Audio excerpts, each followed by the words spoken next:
Добрий день, чистовані русини! В ефірі передача «Недосказаное». З вами я, Олена Копенець-Барта і отець Дмитрій. Добрий день! Добрий день, дай Боже, всім нашим братям і сестрам, русинам, русинкам і всім людям благої волі. Тема нинішньої передачі – Сабов Євменій Іванович, годовщина смерти 3 новембра. У історії русинського народу велику роль зіграв Євменій Сабов, священник, лінгвіст, історик, культурний і політичний діятель. Що особливого можемо оповісти за цю історичну лічність? Коли ми дивимося на історію русинського народу і на історію усіх наших діятелів, на їх труди, то мені деколи видиться, що такої висоти духовних, лінгвістичних, наукових, літературних трудів не мали другі народи. По крайній мірі, так мися видить. По крайній мірі, коли дивлюся в руках, беремо наші старі зборники хрестоматії, то вони живої із живого русинського народу. Це не значить, що ми хочемо казати, що другі народи мають менше.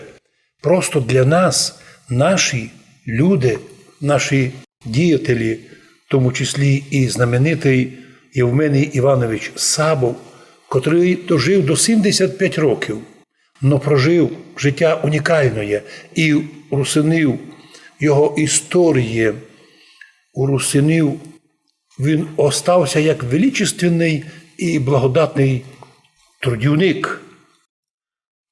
Родився 1 октября 1859 року у горному селі Верб'яж.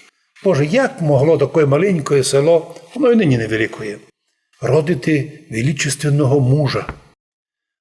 Учився в гімназіях Ужгород, Мукачев, Прешев, Левоча.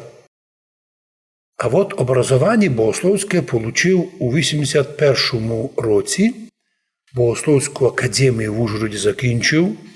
З 1885 року вже священник, і з 87 року вже священник у Арданові. Я думаю, що село Арданово має добре пам'ятати і навіть покласти в селі навіть пам'ятну доску, що в тому селі таки трудився діятель русинського движення. Коли він уже переїхав у Сивлюш, тобто нинішній наш Виноградов, де став архідіаконом, тобто главою декілька благочиній, то він вперше займався науковими трудами і научно доказував самобутність русинського народу. Скільки би не давали ідей, хто такі русини, ведь русини і білоруси, і нині русини, білорусини. Ведь русини нині і по морю, русини нині і в Австралії, і в Америці, русини були і галицькі, русини були і нині суть і живуть, і трудяться русини Лемки, Лемковини. Маємо русинів у Румунії, русинів маємо у Югославії, теперішні русини уєдно із жителями Воєводіна добилися у составі Сербії автономії. Так що вопрос усе був, хто такі русини, чиї вони? І він, Сабов, усе казав, самобутність русинов настільки очевидна, що руйняти їх із сусідськими народами або виводити їх.